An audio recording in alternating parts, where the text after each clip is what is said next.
Your skin looks terrible, Carolina said, studying my face across the kitchen table.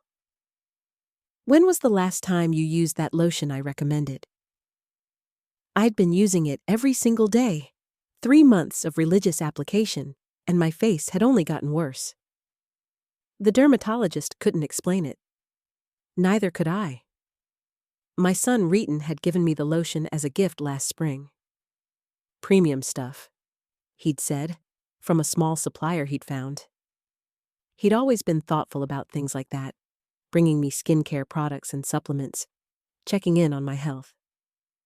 At 62, I appreciated having a son who cared. Or so I believed. The burning started in early September, a subtle sting when I applied the cream to my cheeks. By October, my skin had developed a raw, inflamed appearance that made me look like I'd been in an accident. The texture had changed too, rough, almost scaly in patches. I'd tried stopping the lotion for a week, and my skin had improved noticeably. But then I'd resumed using it, thinking maybe I just needed a break, and the problems came roaring back. That's when I decided to check the ingredients. I found the bottle in my bathroom cabinet where I kept it, the frosted glass container with the minimalist label. Reeton had ordered it online, he'd said, a boutique brand from California. I turned it over, searching for the ingredient list on the back. That's when I noticed something odd. The label had been partially removed and replaced with a new one. The edges didn't quite match. My fingers found the seam where the old label ended and the new one began. I peeled it back carefully. Beneath it was the original label, partially obscured but still readable. I could make out most of the ingredients listed there.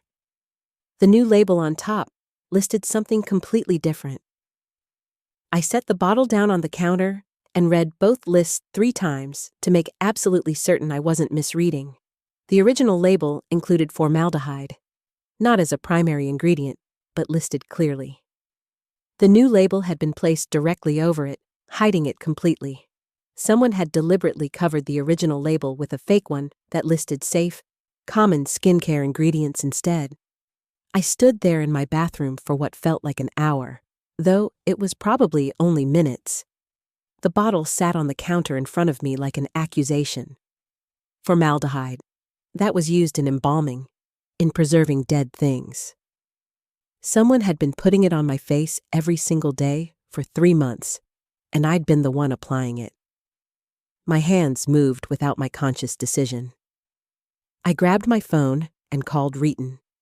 He answered on the 3rd ring, his voice casual, unsuspecting. "Hey, Mom, what's up? Where did you get this lotion?" I asked. My voice sounded strange to my own ears. Flat? Dangerous? There was a pause. "What lotion?" "The one you gave me. The one you said was from a boutique brand in California." Another pause, longer this time. "Why are you asking?" "Because there's formaldehyde in it, Reeton. The original label is still here under the fake one you put on top." The silence that followed told me everything. He didn't deny it. He didn't express shock or confusion. He just breathed on the other end of the line, and I could hear his mind working, calculating what to do next. "I can explain," he finally said. "Then explain." I sat down on the edge of my bathtub, gripping the phone so hard my knuckles went white. "It's not what you think. The formaldehyde is in very small amounts. It's actually used in some skincare products as a preservative. It's safe." "Then why did you cover the label?" My voice had risen. I forced myself to take a breath. "Why would you hide it if it was safe?" "Because you wouldn't have used it if you'd seen that ingredient. You would have panicked over nothing." I couldn't speak. The words were there, but they wouldn't form. My son had deliberately deceived me about something I was putting on my face. He'd hidden the ingredients intentionally. He'd watched my skin deteriorate and said nothing. "Mom, are you there?" Why, Reeton? Tell me why you did this. It's part of a study, he said quietly. A dermatological study. They're testing the effects of formaldehyde exposure on aging skin. I'm getting paid to recruit participants. You're my mother. I thought if I could show them results with you, if I could document the changes, I could make real money. Enough to help with my student loans. The formaldehyde wasn't a mistake or a misunderstanding. It was deliberate. He'd chosen to poison me for money. He'd watched my skin burn and deteriorate and had done nothing because I was his investment, his research subject, his financial opportunity. I hung up without saying another word. The next day, I made an appointment with a dermatologist who specialized in chemical burns. She examined my face under magnification, and her expression told me everything I needed to know. The formaldehyde had caused significant damage to my skin barrier. The inflammation would likely persist for months. There was a possibility of permanent scarring. How long have you been exposed? She asked, making notes on her tablet. 3 months? Daily application? She looked up at me, her eyes filled with concern and something else. Anger, maybe. Do you know who gave you this product? My son. She set down her tablet. I'm going to need to report this. This is a serious matter. Deliberately exposing someone to formaldehyde, even in small amounts, is a form of harm. We need to document everything. I nodded, but inside I felt numb. My own son. The boy I'd raised, supported through college, helped with his down payment on his first apartment. He'd done this to me for money, for student loan payments. That evening, I called my daughter, Aviola. She lived 2 states away, but she'd always been my confidant, the one I could talk to about anything. I told her everything, about the lotion, the hidden label, the formaldehyde, Reeton's admission. Oh my God, she whispered. Mom, that's not just mean, that's abuse. I don't want to press charges, I heard myself say. He's still my son. That's exactly why you should, Aviola said, her voice sharp. He poisoned you. He deliberately hurt you for money. That's not something you just forgive because he's family. But forgiveness wasn't really the issue. The issue was that I didn't know who my son was anymore. The person I'd known, or thought I'd known, didn't exist. In his place was someone willing to harm his own mother for financial gain. Someone capable of watching that harm happen and feeling nothing. I didn't contact Reeton again that week. He called several times, left voicemails apologizing, explaining himself, minimizing what he'd done. It's just a small amount of formaldehyde, Mom. It's not like I was trying to seriously hurt you. The study is completely legitimate. You're overreacting. Each message made me angrier than the last. Not because of what he'd done, but because he couldn't even properly acknowledge it. He was still trying to convince me that I was wrong to be upset, that I was being unreasonable. The following Monday, I contacted a lawyer. Aviola had recommended someone, a woman named Niaira, who specialized in cases involving harm by family members. I met with her in her office downtown, and I brought the lotion bottle with me, along with photographs of my skin. Niaira examined everything carefully, then looked at me over her reading glasses. This is straightforward, she said. You have documentation of the deception, you have medical evidence of harm, and you have his admission. We can pursue this civilly and potentially criminally if you choose. What would happen to him? I asked. That depends on how you want to proceed. Criminally, he could face charges related to assault or battery, potentially even poisoning depending on the jurisdiction. Civilly, we can seek damages for medical costs and pain and suffering. You could get a restraining order if you feel unsafe. I felt safe. That wasn't the issue. The issue was that my son had betrayed me in a way I couldn't quite process. I'd given him life, I'd raised him, I'd loved him, and he'd deliberately hurt me for money. I want to know everything, I told Naira. I want to know if there were other people he did this to. I want to know if this study is even real. She nodded. Let me make some calls. In the meantime, I'm going to file a police report. You need an official record of this. The police report took 3 hours to complete. The detective who took it was a woman named Helena, probably in her 50s, with kind eyes and a no-nonsense demeanor. She asked detailed questions about when I'd received the lotion, how often I'd used it, what symptoms I'd developed. She photographed my face and the lotion bottle. She took notes on everything Reeton had told me about the study.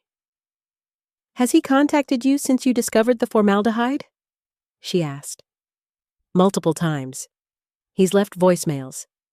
He's tried to minimize what he did. Don't respond to him, Helena said. Let your lawyer handle all communication. If he continues to contact you after you've asked him to stop, that becomes harassment, and we can add that to the charges. The next day, Naira called me with information. The study Reeton had mentioned didn't exist.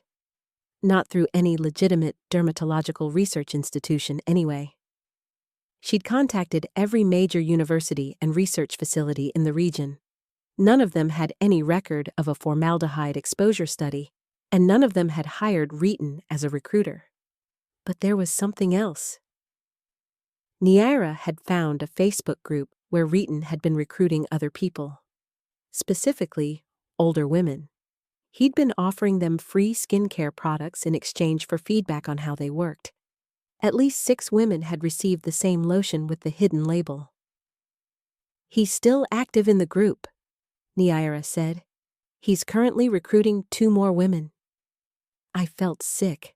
This wasn't just about me. This wasn't a one-time mistake or a desperate act by a son in financial trouble. This was a pattern. This was predatory. I authorized Naira to contact the other women, to inform them about the formaldehyde and to gather their medical records. I authorized her to file a more serious complaint with the police, one that included fraud and potentially organized harm. Reeton was arrested on a Tuesday morning. Aviola called me as soon as she heard. She'd seen it on the local news website. Her brother, my son, had been taken into custody on charges of fraud, assault, and endangering the welfare of vulnerable adults. The bail was set at $50,000. I didn't feel vindicated. I didn't feel anything except a hollow, aching sadness. This was my son. The boy who'd learned to ride a bike in our driveway. The teenager who'd brought me flowers on Mother's Day. The adult who'd poisoned me for money. My ex-husband called that evening.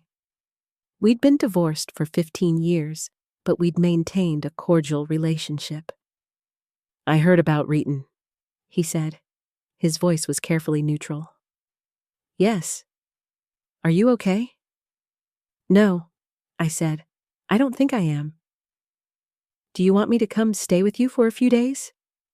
I almost said yes, almost let myself accept comfort from someone who'd known me for so long. But then I realized that was exactly what I needed to stop doing. I needed to stop accepting less than I deserved. I needed to stop letting people hurt me and then comforting me afterward like that made it okay. No, I said. I need to do this alone.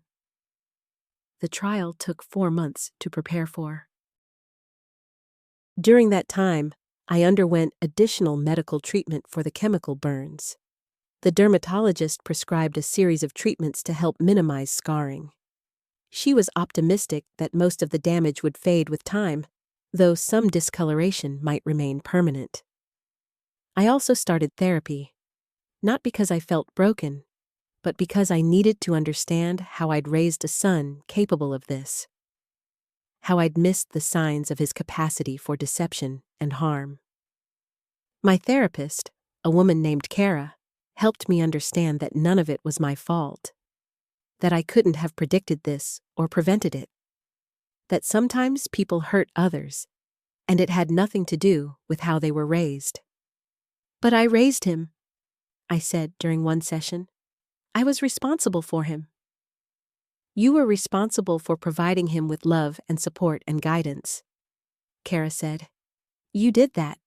What he chose to do with that foundation is on him, not you." The trial began in April. The courtroom was cold and formal, filled with the kind of silence that makes you hyper-aware of every sound. Reeton sat at the defendant's table in a suit that his lawyer had probably advised him to wear. He looked smaller than I remembered, diminished. The prosecutor called me to testify first. I described finding the lotion, discovering the hidden label, calling Reeton and hearing his admission. I described the burning sensation on my face, the dermatologist appointments, the medical documentation of chemical burns. I showed the photographs. I held up the lotion bottle, still in an evidence bag. When it came time for the defense attorney to cross-examine me, he tried to minimize the harm. "The amount of formaldehyde in this product is actually quite small, isn't it? Many commercial skincare products contain formaldehyde as a preservative." "The difference," I said carefully, "is that those products disclose the ingredient. They don't hide it under a false label. And most importantly, they don't deliberately deceive the consumer about what they're putting on their skin." He tried a different angle. "Your son was in financial difficulty, wasn't he? Student loans, credit card debt, a struggling job market. Isn't it possible he made a poor decision under financial stress rather than deliberately attempting to harm you?" "He deliberately covered the original label with a fake one," I said. "That's not a poor decision made under stress. That's premeditation. That's deception." The other women testified too. Milana, who'd developed a severe allergic reaction to the formaldehyde. Ivana, who'd used the lotion for 2 months before her dermatologist caught the problem. Jijuna, who'd been in the process of using it when Niera contacted her. Each of them described the same betrayal. They'd trusted Reeton because he'd seemed trustworthy. They'd believed him when he said the product was safe. They'd applied it to their faces, believing he had their best interests in mind. The jury deliberated for 2 days. When they returned with a verdict, it was guilty on all counts. Reeton was sentenced to 3 years in prison, with an additional 5 years of probation following his release.